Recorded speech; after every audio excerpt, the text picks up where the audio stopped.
I was born into a life of struggle, a world where happiness felt like a luxury I could never afford. From the moment I opened my eyes, poverty was all I knew.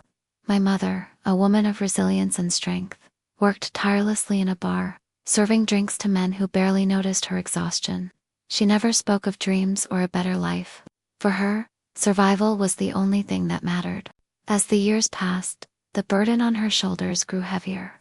Her once youthful face was now lined with hardship, her hands rough from years of labor. And then one day, I realized it was my turn. My mother could no longer work the way she used to, and we still needed to eat. There was no other option, or at least, none that I could see. So, I followed in her footsteps, stepping into the same dimly lit world she had walked before me. At first, I was terrified.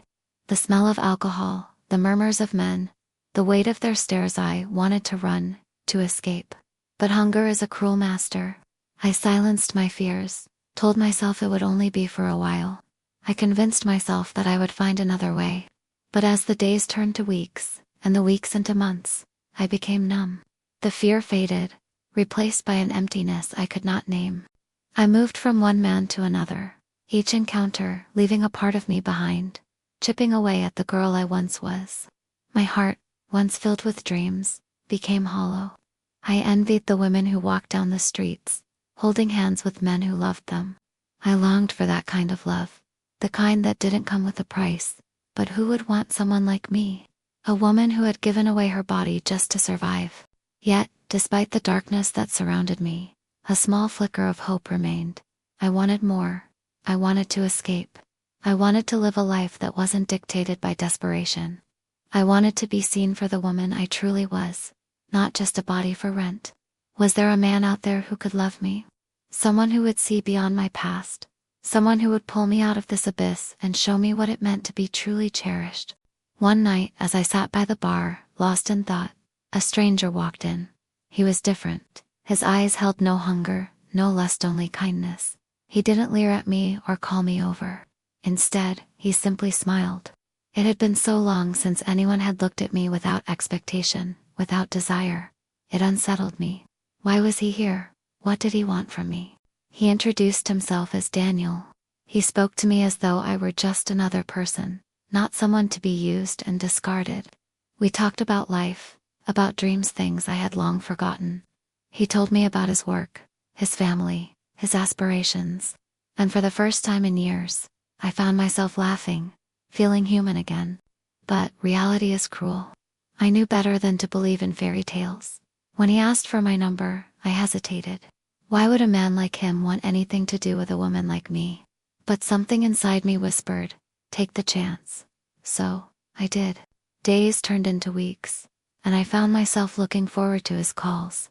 He never asked for anything, never pressured me. Instead, he listened. He saw me, not just the life I had been forced into, but the woman I could be. Slowly, he became my anchor, the light that guided me through my darkness. One evening, as we sat by the river, he turned to me and said, "You deserve better." His words broke something inside me. No one had ever told me that before.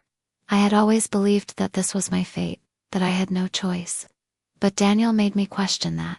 Could I really leave this life behind? Was there still hope for me? With his support, I made the hardest decision of my life. I walked away. It wasn't easy. The fear of the unknown loomed over me. But for the first time, I chose myself. I found a job at a small cafe. It wasn't much, but it was honest. I started taking night classes, determined to build a future I could be proud of.